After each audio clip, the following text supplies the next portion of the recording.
Hey, welcome back to my channel. This is Barley's Bookshop, and I am Steven. Just wanted to talk a little bit today about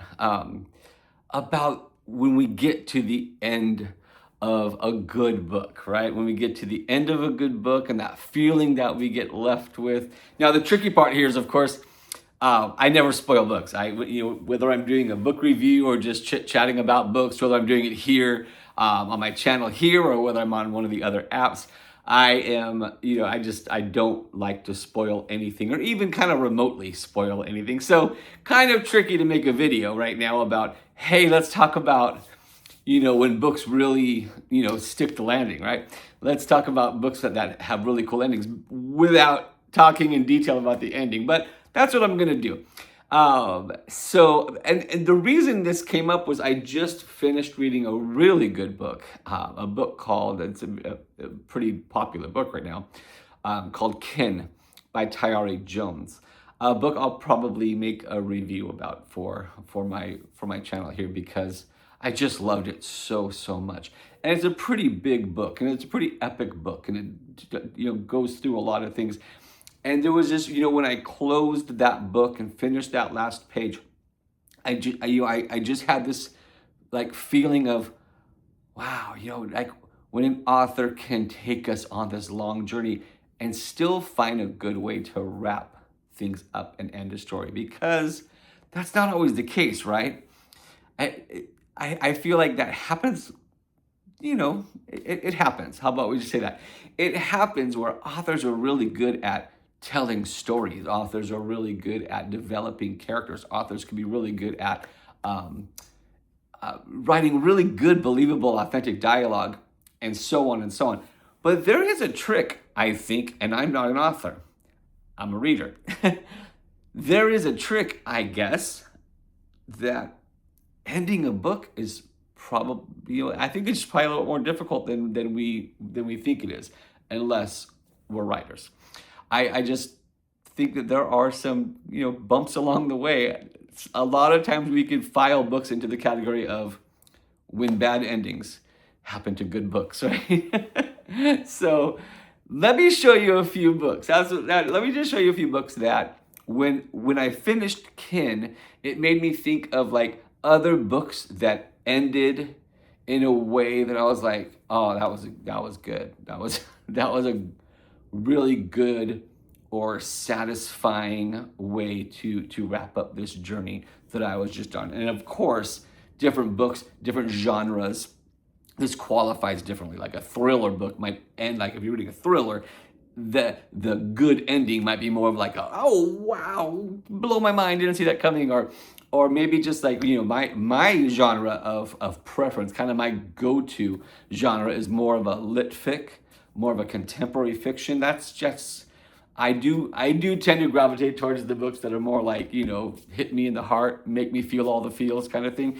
So an ending, a good ending to a lit fic, obviously is different because it's not like, oh wow, blows my mind. It's more of a like, there's just like a quiet exhalation. There's a quiet like satisfaction. There's just this like, okay, that was good. As opposed to, if you get to an end of a good book that you're like, really, that's how we're gonna leave these characters. I know we've as readers we've experienced both sides of that coin. Let me show you a few books that I think like, yeah, stuck the landing. Starting with this one, Defending Jacob by William Landay, a book that I absolutely love and I've talked about a few times. But so I won't talk about the book or review the book necessarily, but here we have a book with a mom and dad who are standing by their son as he is in court, being accused of a pretty heinous crime, right? That's a very nutshell Cliff Notes version of this book, but this book's so good. It's so disturbing, but I hold it up before you as we talk about endings of books because, oh man, this book stuck the landing. This book, oh man, when you get to the end of this book, this was like eyes got big, jaw drop, wow. such a good ending to this book. That the book itself, the subject matter itself, what happens in this book, oh, so many things stayed with me mentally, but that ending, whew, mercy. Here's another book I just read recently that I thought, this was the ending was so satisfyingly, it was just really beautifully done, okay? And that's When the Cranes Fly South. Here's a book that was, really, really popular, right? Definitely had its moment in the sun for quite a while, right? And I tend to not read books that are hyped, like that are really popular. I try to just wait if I can, so I don't kind of fall victim to the hype train kind of situation. So here's a book that I really had wanted to read this book for a while. I read it just a couple weeks ago, and it's a very emotional book. Okay, we are dealing with like heavy topics here, and When the Cranes Fly South, and aging, losing our faculties, our physical independence, dementia, grief, loss. It's a journey book. It's very emotional, and this book also talks about our main character Bo, as kind of depicted on the cover there. This Bo, who's around 80 years old, and then the dog, he kind of the only thing he has left in this world is the dog he loves, this beloved dog whose name is Sixten. And is Sixten being cared for properly? And if not, then should Sixten be taken? And there's a lot going on in this book. But when this book, when I finished this book and when that book ended, I felt this like, yeah. And in other words, I would say that qualifies for a really good ending to a really good book, or a really great ending to a really great book. All right, here's another one. Station 11. Gosh, if you haven't read this book, read Station 11, because here's a book that has this kind of it's a sci-fi dystopian. I guess it's more dystopian than sci-fi. We were talking about a post-pandemic. 99% of the nation's population dies due to this virus, due to this pandemic, and then we go back and forth in points of view, in time frames. It's first of all, this book is fantastic, and just as we're as we're coming up to the end, and we're still kind of looking at things from both time frames, and then also just the title of the book itself starts to come into play more, and we get to the end and just see how everything was and is just interconnected, and how this part played a part over here, and how this part played a part over here. And I just thought it's a fantastic book. I loved how things were kind of left at the end. Really great ending to a really great book. I love this book. Have you got the Blue Book of Nebo? Coincidentally, I just held this up after Station 11. Same sort of idea. This is also a kind of post-apocalyptic, kind of a dystopian book, but it's very, very short. I don't like saying quick read, because I don't want you to read this book quickly. It's a really beautiful story about a mother and a son, and how they daily have to, it's a daily survival. The things they have to do, and the work and the labor, and just everything's an effort, because as they called it, the end had occurred, and there are very few survivors. But here we have a mom and a son who have survived and are just trying to survive each day on a daily basis. And they kind of keep a journal, and they write in the journal. Really great book. But this book ends with this is a really good ending to this book, where it could have gone in different directions. Who knows? But but when I put this book down, it ended this story well. It left things like, yeah, that was a good way to end the book. And yet it also opened itself to so many different kind of conversations of hopefulness versus hopelessness. Opening conversations of what is better, a civilization where we are all connected through, through the matrix of the connectivity of this, internet world, of this, global connectivity, or is silence, solitude, disconnect, just the quietness of what life could be. What's better? I finished Nebo and I thought, we're talking a book that doesn't take very long to read.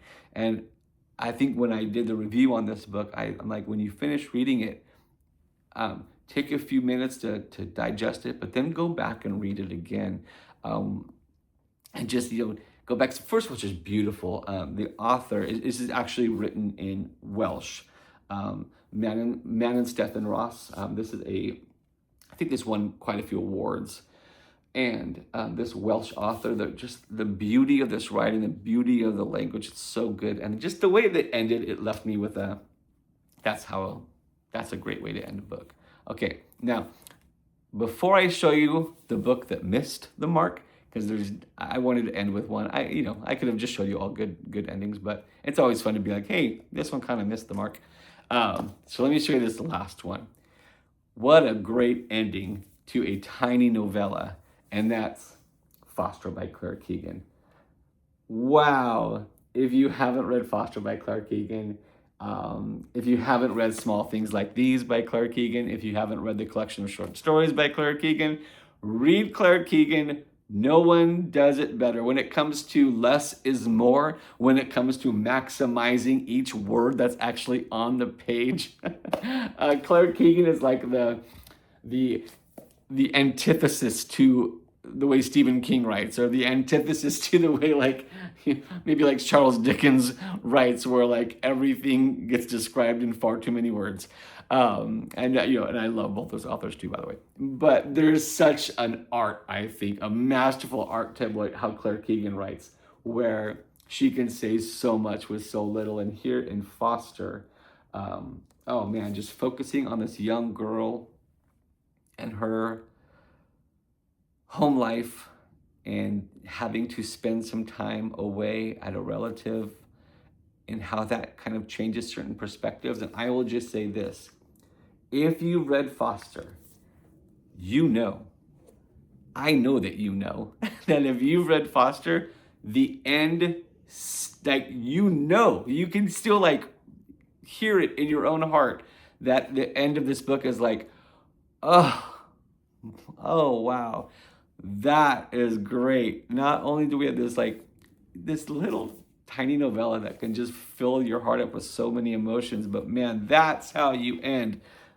That's a great way to end. These are the ones I showed you, right? These are great endings to great books, because these are all really great books too, and they have great endings. Foster, have you guys read these? What do you agree with me on these? The Blue Book of Nebo, great endings to great books. Station 11, and then When the Cranes Fly South, great endings to great books, and Defending Jacob, which disturbs me to this day. Here's one that I was reading a book, because I'm going to end negative. Why, Stephen? Why do you have to do that? I don't know. It's fun. I was reading a book that I really was enjoying, and then it took a turn, and then it just really fell off at the end. So I don't know if you've read this, but Sky Full of Elephants by Sibyl Campbell. I was loving this book. The premise of this book is there's an event where just kind of out of nowhere, all of the white people of America just start walking towards their nearest body of water. And they just keep walking. And they just keep walking. And all the white people in America are gone. For me, that was like, all right, that's a hook. I'm like, all right, Sibyl Campbell, you had me at hello on that one.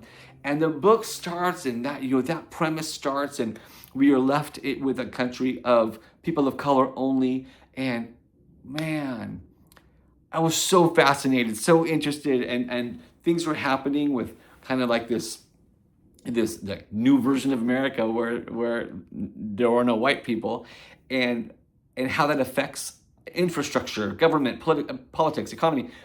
It was really good, and it, I think, had a chance to be like really hard hitting, far more like, I don't know, just I think it had an opportunity to have big, huge statement kind of, and for whatever reason, it took a turn, and the way Sky Full of Elephants ended, it was just a weak ending for a really strong foundation. So that's the point, right? Sometimes we read books that we are loving and we're like going and going and going, and then we just, every now and then books fall into the category of when bad endings or when weak endings happen to good books. That's what happened with that one. What I want you to know is let's keep discussing this. When I talk about books that have great endings, what book came to your mind? Put those in my comments. I would love to know. I would love to maybe pick them up as a reader and read them. When we're talking about really great books that have a great ending, what about the opposite? What about really good books that you were really enjoying, but the ending was like, oh, okay. Let me know in the comments what you think about great books that have great endings. Let me know in my comments what you think about books that you're enjoying that did not stick the landing, kind of stumbled out of that landing, and it definitely, affected your overall view of the book. So, guys, thanks so much. I hope you guys are having a great day, and be kind and read a good book.